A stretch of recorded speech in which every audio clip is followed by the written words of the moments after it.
Excluido de la boda de mi hermana, me fui de vacaciones. Cuando la boda se vino abajo, toda mi familia intentó contactarme frenéticamente. El mensaje llegó un martes por la tarde mientras trabajaba en mi oficina. Recuerdo la vibración del teléfono y ver el nombre de Clara en la pantalla. Durante un segundo, pensé que sería la invitación formal, quizás con esas tipografías elegantes que tanto le gustaban para ocasiones especiales. En cambio, era un frío mensaje de texto que leería al menos 10 veces. Hola Mateo, solo quería hacerte saber que la lista de invitados está finalizada y tuvimos que hacer algunos recortes difíciles. Espero que lo entiendas, te amo. Las palabras recortes difíciles resonaron en mi mente como un eco cruel.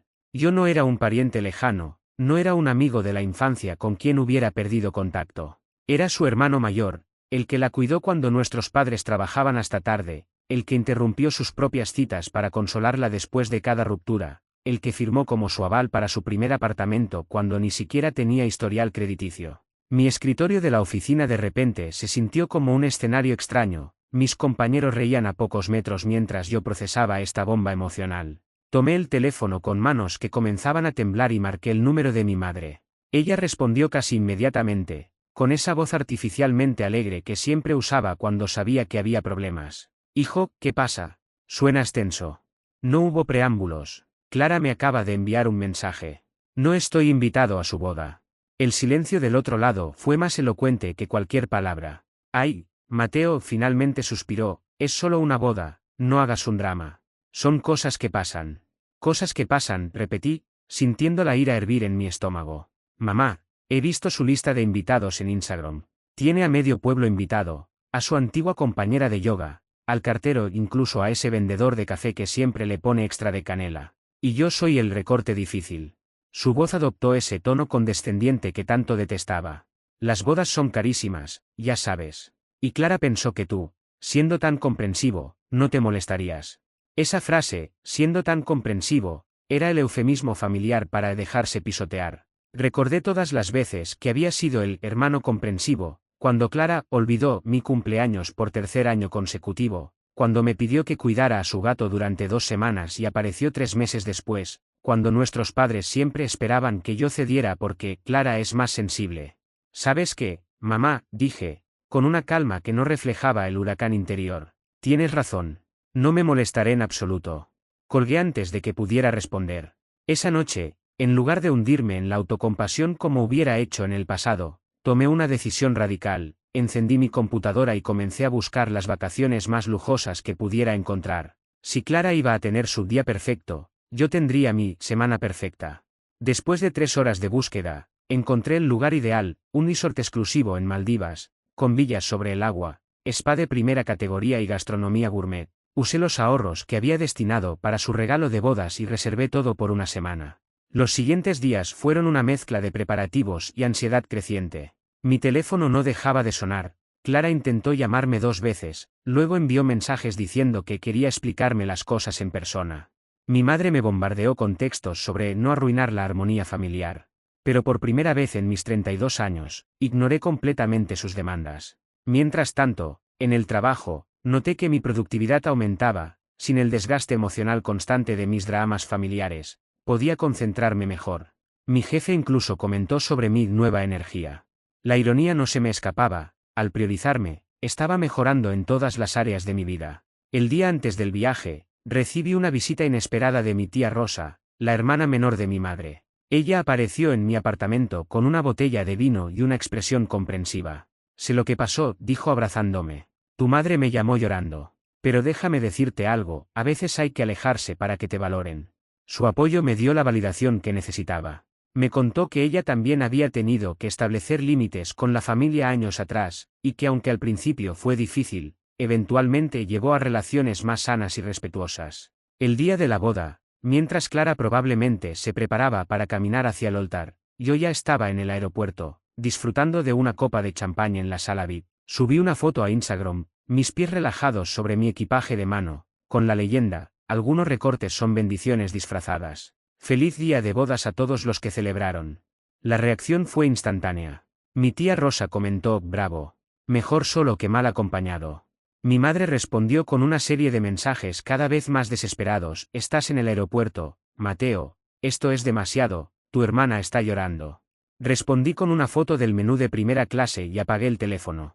El resort superó todas mis expectativas. Mi villa tenía piso de vidrio que mostraba peces tropicales nadando bajo mis pies, el servicio era impecable, y por primera vez en años, no tenía que preocuparme por los dramas familiares. Durante los primeros 2 días, me dediqué a disfrutar cada momento, sesiones de spa, buceo al amanecer, cenas privadas en la playa. Publiqué fotos estratégicamente, siempre mostrando sonrisas genuinas y paisajes idílicos. Fue en la tarde del tercer día cuando comenzó el diluvio. Mi teléfono, que había mantenido en modo avión la mayor parte del tiempo, explotó con notificaciones tan pronto como me conecté para enviar algunas fotos. 23 llamadas perdidas, incontables mensajes de texto. Lo que siguió fue una cascada de caos familiar que Melissa, mi prima y confidente, me relató con detalle cinematográfico. Primero comenzó Melissa, el novio, Alejandro, llegó tarde a la ceremonia. Parecía nervioso desde el principio.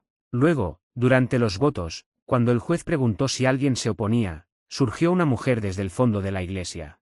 Hizo una pausa dramática. Era su exnovia, con quien aparentemente había estado saliendo hasta hace un mes.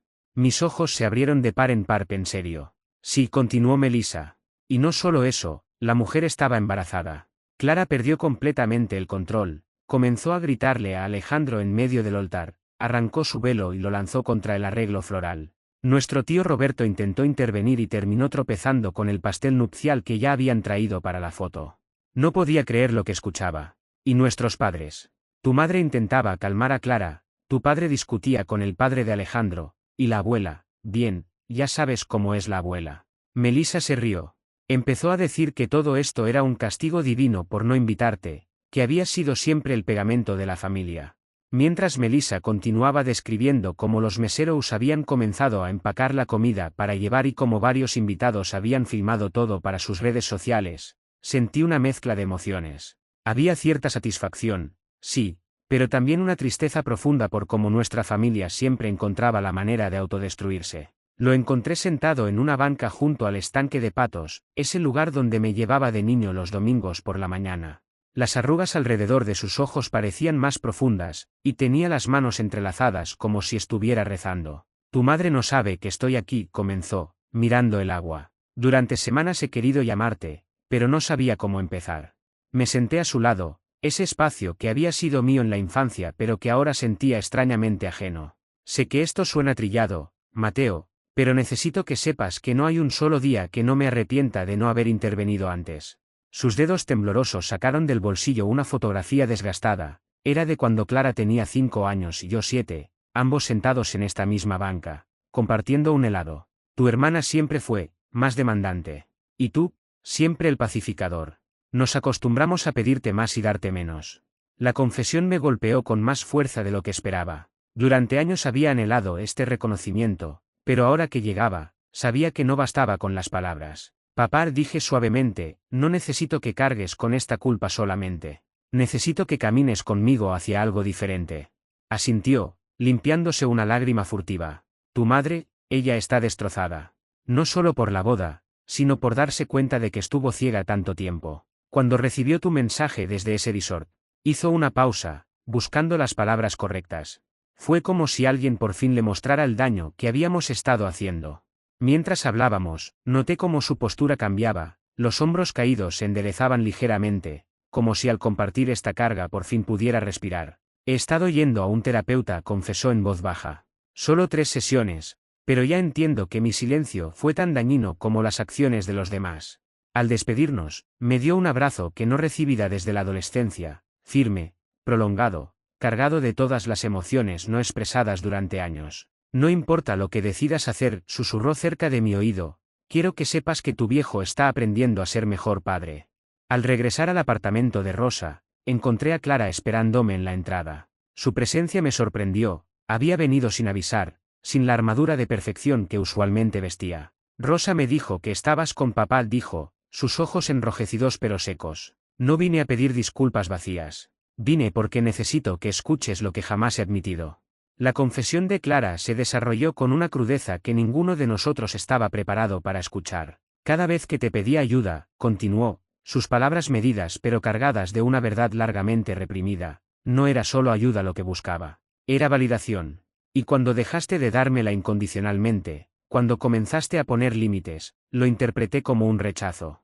Sus manos se aferraban a la taza de té como si fuera un salvavidas. Alejandro fue solo la manifestación de un patrón que he repetido desde que tengo memoria: elegir personas emocionalmente indisponibles para luego culparlas por no poder darme lo que ni siquiera yo me puedo dar. El silencio que siguió era pesado, pero no incómodo.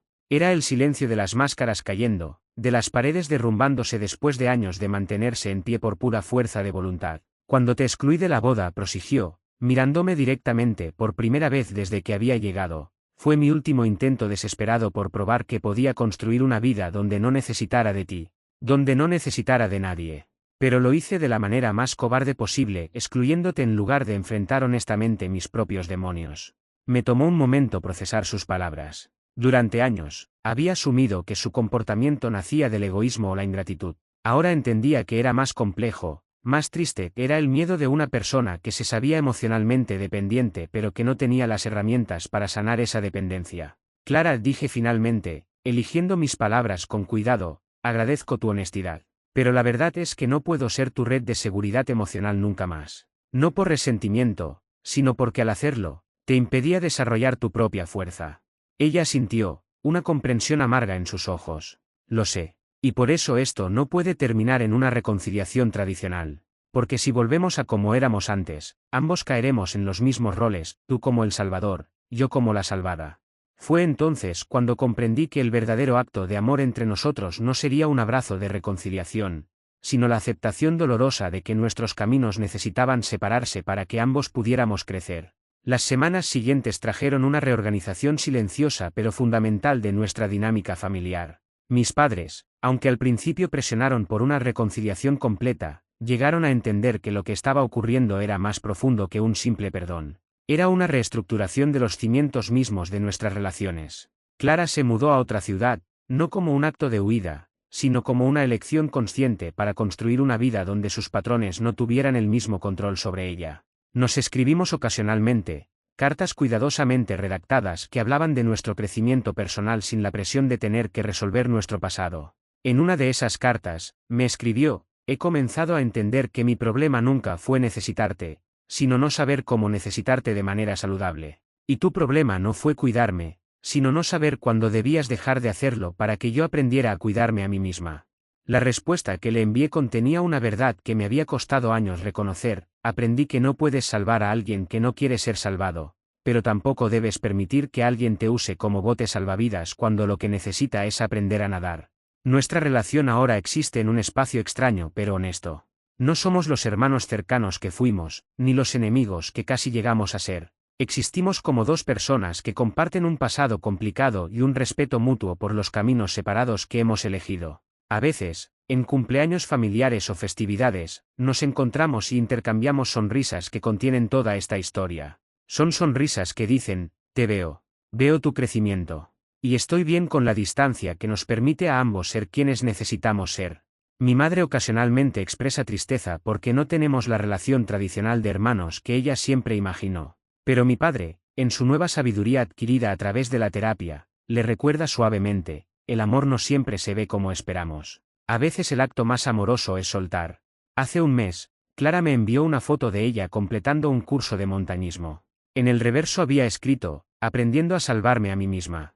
Esa foto ahora está en mi refrigerador, no como un símbolo de reconciliación, sino como un recordatorio de que a veces el mejor final para una historia de hermanos no es el reencuentro, sino la liberación mutua. Y en esa liberación, encontramos una forma diferente de amor, uno que no ata, no exige, no dependa. Un amor que permite que cada uno crezca a su propio ritmo, en su propia dirección, sabiendo que el vínculo familiar no se mide por la proximidad física o emocional, sino por el respeto mutuo hacia los viajes individuales de cada uno. Esta no es la conclusión que hubiera elegido hace un año, pero es la conclusión honesta, la que nos permite a ambos ser completos sin tener que ser miteds el uno del otro. Y en esa honestidad, encontramos una paz que la reconciliación forzada nunca nos hubiera dado.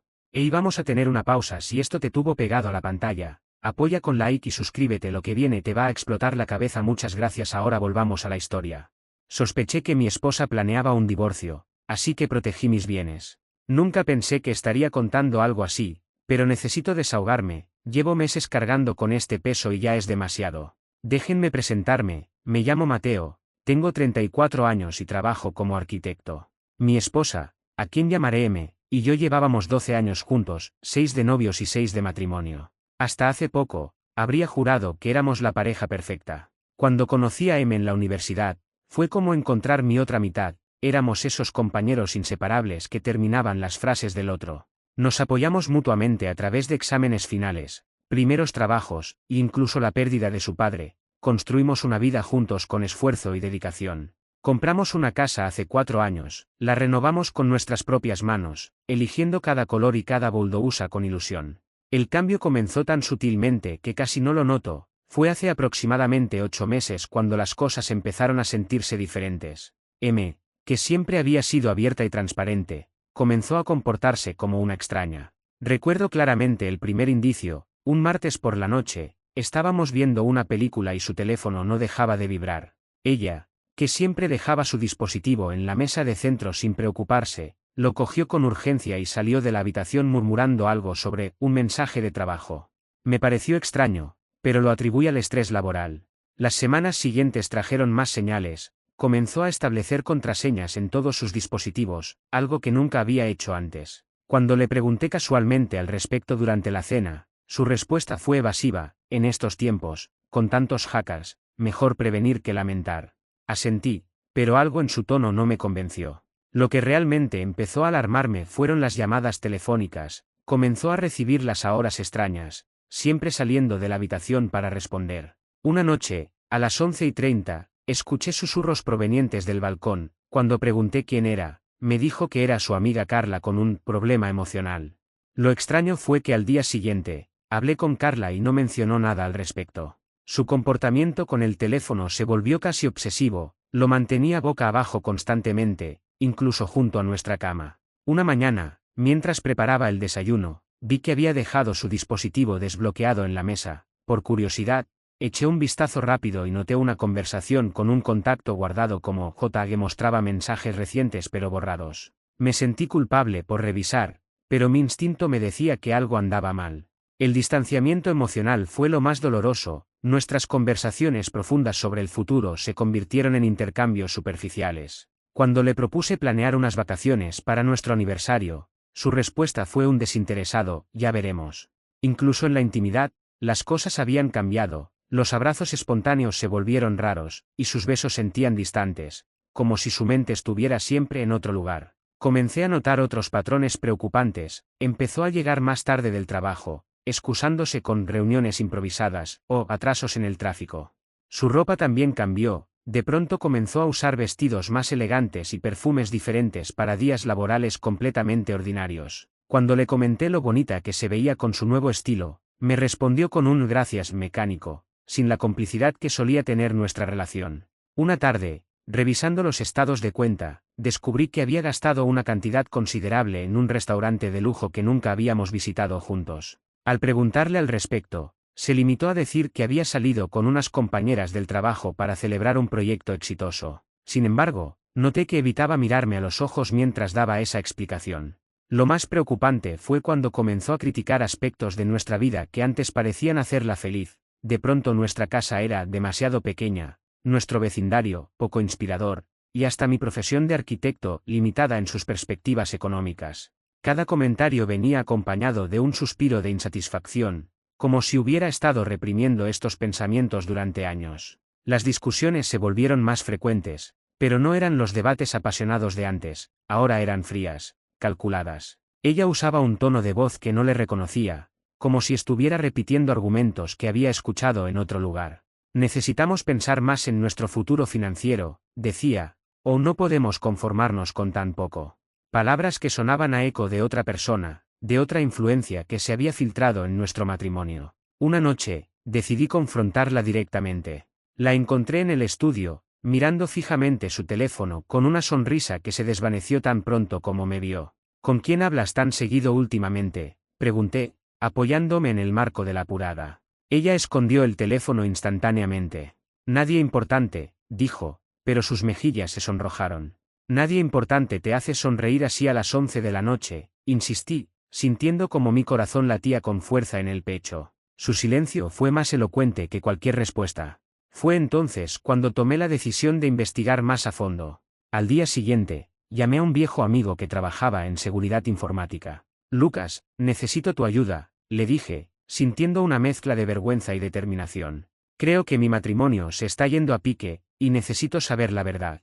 Él entendió sin necesidad de más explicaciones, quizás había escuchado esa misma petición demasiadas veces. Mientras tanto, en casa, la situación se volvió una fría guerra de desgaste. M empezó a salir más los fines de semana, siempre con excusas diferentes, clases de yoga, reuniones de trabajo, compras con amigas. Pero cuando llamaba a esos lugares, nunca estaba. Una vez, diciendo que estaba en el spa, llamé y me dijeron que no tenían registro de su reserva ese día. Cuando se lo mencioné, se limitó a encogerse de hombros y decir, debí confundir el día, sin ningún atisbo de preocupación por haber sido descubierta en una mentira. La vi dirigirse hacia un barrio moderno de la ciudad, uno lleno de edificios nuevos y boutiques exclusivas que siempre habíamos considerado demasiado pretenciosos para nuestros gustos. Estacionó frente a un edificio de apartamentos de lujo y entró sin mirar atrás. Me quedé en mi auto, con las manos aferradas al volante, viendo cómo las luces se encendían en un departamento del tercer piso. Era este el lugar donde empezaba su otra vida. Al día siguiente, mientras M estaba en la ducha, revisé su ropa. En el bolsillo de una chaqueta que rara vez usaba, encontré un recibo de una joyería fina por un collar de diamantes que nunca le había visto usar. La fecha coincidía con nuestro último aniversario de bodas, cuando ella me había regalado unos simples calcetines y una tarjeta genérica. Íbamos a tener una pausa si esto te tuvo pegado a la pantalla. Apoya con like y suscríbete, lo que viene te va a explotar la cabeza. Muchas gracias. Ahora volvamos a la historia. La confrontación inevitable llegó una semana después. M llegó a casa con un nuevo reloj de oro en su muñeca, uno que costaba más que nuestro primer auto. Es una réplica, dijo rápidamente antes de que yo pudiera preguntar, deslizando la mano dentro del bolsillo de su abrigo. Pero yo ya había visto la factura auténtica entre sus documentos, cuidadosamente escondida bajo una pila de revistas en su cajón. Esa noche, mientras cenábamos en un silencio incómodo, su teléfono vibró repetidamente. Por primera vez en meses, lo había dejado en la mesa de la cocina. Los mensajes preview mostraban fragmentos de conversación, te extraño. Y, ¿cuándo nos vemos otra vez? Ella palideció cuando se dio cuenta de mi mirada fija en la pantalla. ¿Quién es Javier?, pregunté con una calma que no sentía, nombrando el contacto que aparecía en las notificaciones. El tenedor se le cayó de la mano con un ruido metálico. Un compañero de trabajo, murmuró, pero sus ojos delataban pánico. Fue entonces cuando decidí tomar medidas más drásticas. Al día siguiente, contraté a un investigador privado. Necesito saber la verdad, le dije a Carlos, el detective, en una cafetería lejos de nuestro vecindario. Todo, añadí, deslizando una foto de M sobre la mesa. Mientras tanto, en casa, M se volvió más descuidada con sus mentiras. Llegaba con historias contradictorias, olvidaba los detalles que había inventado días antes, y su irritabilidad crecía exponencialmente. Una tarde, encontré una llave misteriosa en su bolso, con un tag que tenía la dirección del edificio de lujo que había visitado semanas atrás. La evidencia se acumulaba como piezas de un rompecabezas siniestro. Carlos me llamó una semana después con un informe preliminar que me había estado alquilando un apartamento en ese edificio durante 6 meses, pagando con una cuenta secreta que había abierto a nombre de una empresa ficticia. Las fotos que me mostró eran devastadoras. M y un hombre, de la mano, entrando y saliendo del edificio en horarios que coincidían con sus turnos extras y reuniones de trabajo. La noche que decidí confrontarla con toda esta información, preparé todo meticulosamente. Grabé nuestras conversaciones, reuní los documentos del investigador, y hasta invité a mi abogado a esperar en la habitación contigua. Cuando M llegó a casa, encontró su equipaje empacado y todos los documentos esparcidos sobre la mesa del cohumador. Tu otra vida te espera, le dije fríamente, señalando las maletas. Y esta vez, no voy a permitir que te lleves nada de lo que construimos juntos. El rostro de M se transformó en una máscara de incredulidad y rabia. ¿Qué estás haciendo, Mateo? ¿En serio crees que puedes alejarme de nuestra casa? Su voz temblaba, pero no de tristeza, sino de indignación. No es nuestra casa anymore, M, respondí, deslizando sobre la mesa las fotografías que el detective había recogido. O debería decir, la casa que compartías entre mis brazos y los de Javier, era. Las imágenes mostraban claramente a M y a ese hombre entrando y saliendo del edificio de lujo, riendo, besándose. Ella palideció visiblemente, sus manos comenzaron a temblar. Espíasme. Hasta ese nivel has caído. Me protegí, M. Algo que debí hacer desde que empezaste a actuar como una extraña en nuestro hogar. Hice un gesto hacia las maletas. Todo lo que es tuyo está allí. Los muebles que elegimos juntos, los cuadros, los recuerdos, quédate con ellos. Pero esta casa, mis ahorros, mis inversiones, eso se queda conmigo. Fue entonces cuando mi abogado, el S.R. Rivas, salió de la habitación contigua. Me dio un paso atrás, sorprendida. Buenas noches, señora, dijo él con profesional frialdad. He preparado los documentos de separación de bienes. Como puede ver, su esposo tomó las precauciones legales necesarias meses atrás. Me miró los documentos, luego me miró a mí, y algo se quebró en su expresión. La furia dio paso a un pánico genuino. Mateo, por favor, podemos hablar esto. Es un malentendido. Un malentendido. No pude evitar reírme con amargura. 6 meses de mentiras, una cuenta secreta, un apartamento alquilado, eso es un malentendido. Saqué de mi bolsillo la llave que había encontrado en su bolso y la arrojé sobre la mesa. Esta es la única llave que te pertenece ahora. Sus lágrimas comenzaron a caer, pero esta vez no me conmovieron. Él no significa nada para mí, te lo juro. Fue un error, una debilidad. Una debilidad que planificaste meticulosamente, repliqué, señalando los estados de cuenta que mostraban sus transferencias secretas. Una debilidad que te hizo creer que podrías quedarte con todo lo que construimos. El S.R. Rivas intervino nuevamente. Señora, le recomiendo que busque asesoría legal. Los documentos que su esposo tiene, incluyendo el informe del detective y los registros financieros, son bastante contundentes. M. se derrumbó en una silla, llorando sinceramente ahora. Lo siento, Mateo. De verdad lo siento. Miré a la mujer con quien había compartido 12 años de mi vida, y por primera vez, no sentí nada. Lo sé, M. Pero algunos errores no tienen perdón. Ahora, por favor, vete. Tu amigo te está esperando, no. Mientras cerraba la puerta detrás de ella, escuché cómo arrastraba sus maletas hacia un taxi que esperaba en la esquina. No miré hacia atrás. No había nada que mirar. Las semanas siguientes confirmaron todo lo que había sospechado. Javier, el hombre por quien había destruido nuestro matrimonio, resultó ser tan falso como las excusas que M me había dado. Cuando se dio cuenta de que M llegaba a su vida sin el botín económico que ambos habían planeado sacarme, su interés se desvaneció con rapidez pasmosa. Apenas un mes después de que M se mudara con él, comenzó a mostrarse evasivo y distante, hasta que finalmente la echó de su apartamento de lujo argumentando que no podía mantenerla. M intentó entonces rehacer su vida, pero había quemado todos sus puentes. Sus amistades, que al principio la apoyaron, comenzaron a distanciarse cuando supieron los detalles completos de su traición. Nuestros amigos mutuos, aquellos que habían sido testigos de nuestra relación durante años, le dieron la espalda al conocer la meticulosa planeación de mi despojo económico. Profesionalmente, las cosas tampoco le fueron bien. Su empresa comenzó a recibir preguntas incómodas sobre su asociación con Javier, quien curiosamente trabajaba para una empresa competidora. Las sospechas de conflicto de interés la llevaron a ser relegada de proyectos importantes, y finalmente optó por renunciar antes de enfrentar una investigación formal. Su situación económica se volvió precaria rápidamente. Sin ahorros significativos, pues la mayor parte de nuestro patrimonio estaba legalmente protegido, y con un estilo de vida que había escalado durante sus meses de engaños, pronto acumuló deudas que no podía pagar. El departamento que rentó en un barrio modesto quedó lejos de las comodidades a las que se había acostumbrado durante nuestros años juntos.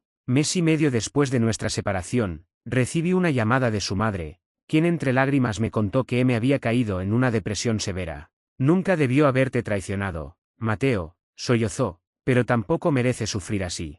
Le ofrecí ayuda para que M recibiera tratamiento psicológico, pero me negué a cualquier reconciliación. Supe por un conocido común que M había intentado contactar a Javier repetidas veces, rogándole que volviera con ella, pero él ya había encontrado a otra mujer, esta vez con mejor situación económica. La ironía era tan amarga como poética. Un día, 6 meses después del divorcio, me encontré con M por casualidad en el supermercado. Iba visiblemente envejecida, con la ropa desgastada y esas ojeras profundas que delatan noches de insomnio y arrepentimiento. Cuando me vio, bajó la cabeza rápidamente y cambió de pasillo. No hubo palabras, ni maraadas, solo el peso aplastante de sus decisiones equivocadas. Mientras yo seguía adelante con mi vida, reconstruyendo mi estudio de arquitectura, viajando, redescubriéndome a mí mismo, ella quedó atrapada en las consecuencias de su avaricia. A veces pienso que, en su obsesión por obtener más de lo que tenía, terminó con menos de lo que jamás hubiera imaginado. La última noticia que tuve de ella fue que se había mudado a otra ciudad, intentando empezar de cero. Pero algunos errores son como sombras, siempre te siguen, sin importar cuán lejos intentes huir.